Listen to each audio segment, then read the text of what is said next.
Hey, my people! Greetings from the Great Start Studio, where all my dreams are coming true. Where we like to ask, how good do you want to be? It's what I ask myself every day. I want to bring to you one of these sticking illustrations I talk to the students about all the time. I want to talk to you about slow versus fast. Now, at first, it seems like a really simple thing, but when you really get down to it, there's a sort of bell curve that's happening that most people fall into. After you teach 2,000 people, you start really seeing this, that people tend to a certain sort of their natural sort of tempo, the tempo that their muscles kind of fire down on, they're hammering nails. Of course, all the great players, realize that there's the downstroke and the upstroke, or there's a synergy between those two things. Holding it up in the air is how you get it to go slow. I wish somebody would have just said, hey, if you want to learn how to slow down, it's always the second note, Just make that second note wait, and then they all slow down. But what I'm talking about is from the distance between super slow and super fast. Now, you're going to hear me say this again for the millionth time.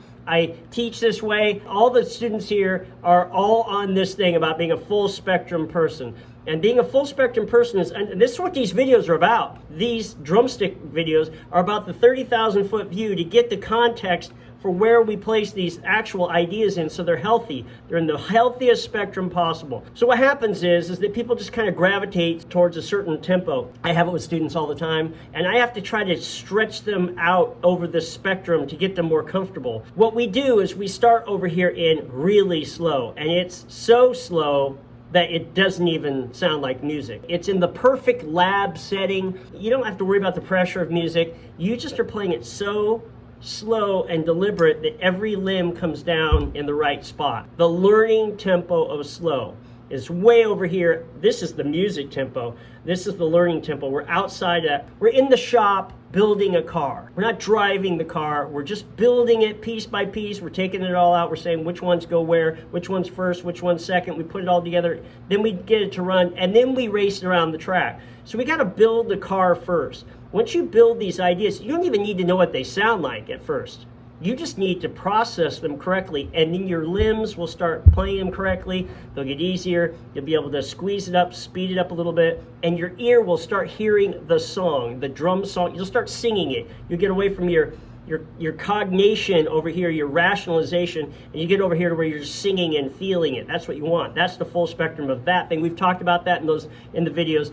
What we're talking about is initializing into your practice this super slow, get it in at any which way you can so that you basically have your limbs playing correctly, and then you'll start to develop the sound of it, and then you just sit in a tempo for a long time. Now, if you don't sit in that tempo and you just go, it's too slow, and you skip over, you will get really comfortable just sitting in this one little bubble. Now, I've been hired thousands of times, seriously, and you cannot get comfortable in this bubble.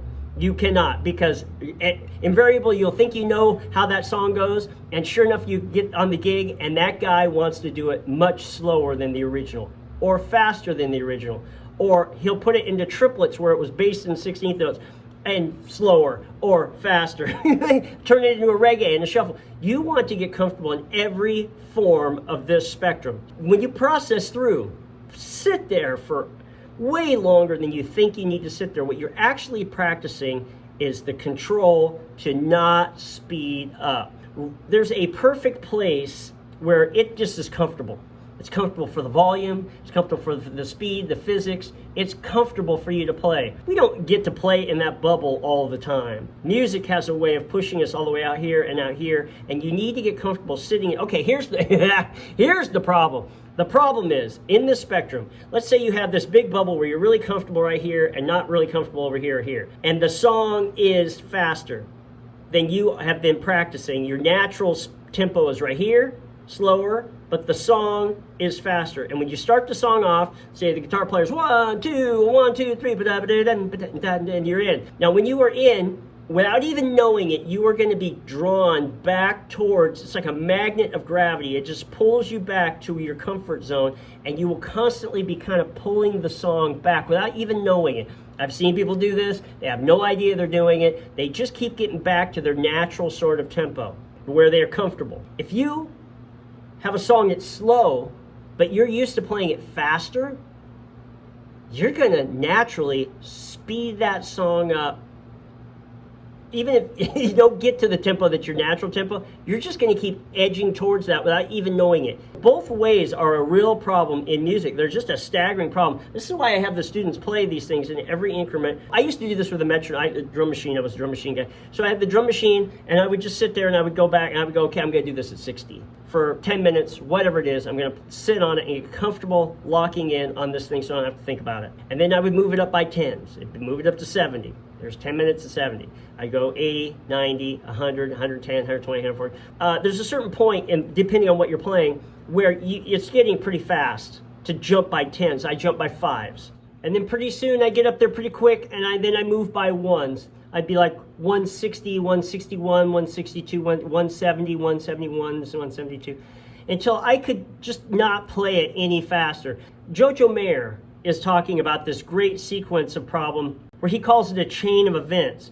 And he goes, when you have a chain of events and there's some problem in there, you have to slow the whole chain down, identify what the chain link is that's giving you trouble, secure that up. So if it's a 3-note group or the note before a 3-note group, if you hit a note, another thing I wish somebody would tell me is it's not the grouping, it's the note before the grouping. So if you push down boom, and you're supposed to go boom, boom, boom with your foot, so boom, boom, boom, boom, it's the note that goes down first, because if that note's still lingering down, right, you have to bring it up in order to get enough pressure to do the 3 notes. Those things are things that when you're going too fast, you can't identify. You have to slow the whole chain of events down, identify the weak link, strengthen it up, and then you can speed up. So when you're going fast, there's a whole other problem. You have to hold yourself back to go slow, but to go fast, you have to fix these things along the way. And so this is why when you're going slow, you're not really practicing the notes, you're practicing the motion so that you are ready when you speed it up to have all of those links very secure, very, very clear, so that they don't break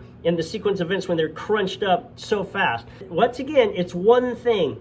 And instead of having just like a blip here where you're really comfortable, have the entire spectrum be very, very comfortable, and it won't matter where the song lines in. So you just go, okay, well, I'll meet you there, and you just lock in on that wherever that is in the spectrum. I think the hardest thing for me was when I did an Elton John tribute at a casino up in Washington, and when they did Benny and the Jets, bump, bump, bump, bump, bump, bump, bump, bump, bump, bump. Seriously, well, I had to just hold myself back so hard. Would have been nice to have some rehearsals on that thing, but it didn't matter because that tempo was so slow. I instantly went, man, I just forgot that there were tempos this slow. So open, where there's nothing happening even in the spaces of subdivision to rely on. Now, when you get really super fast, you have the same exact problem. You have the same exact problem on the other end of the spectrum. Once again, it's the same spectrum, where that is all weighted to, you don't have time to think, and you just have to, your habits are happening so quickly that if they're not formed into a habit back here, when you're going slow, you won't be able to have that link will break every time. So, hey, look, if any of these concepts are speaking to you, then you're my people. I am on the search for my people. I've had the hardest time finding my people. My people are people who are innovators, who grab onto ideas like two-line music staff, or they grab onto playing both sides of the kit. I mean, you know, they go through all the different meter types. Just be cool. If you think any of this stuff is speaking to you, just go on there, just click like or subscribe. The last couple videos I've made have had dislikes on them, so if you have to dislike them, then dislike them. I suppose it's still some sort of positive algorithm thing. But I'm going to get my work out there and find my people. And if it fits you, just go ahead and subscribe. I just updated the entire series on Amazon. It's 13 books. It's a free way. I have a breakdown summary of every single book now. If you want to have there's a breakdown of the entire series. So if you want to walk through that, there's like 47 minutes to watch on, playing examples and everything. Like I was always like, man, I wish I had a book in 7/8. There's a whole book in 7/8. And the approach is that instead of just going, it's kind of like a 5/4, you would go, okay, that's like take 5 or something, do da da da do da do. But it is so much bigger. So much bigger. So I take the same exact idea that I have for 4/4 and apply to these meters, that they should be as broad and as deep as 4/4 is. And so some of those things are really, really familiar, and some of them aren't as familiar. That way you have a full understanding of the meter type, and they all connect in this ladder that goes through. So the books pass through 4/4, 3/4, 5/4, 7/4, 5/8, 6/8, 7/8, and 9/8. These are all the major meters. So I gotta make these short. So, from the Great Start Studio, back at it.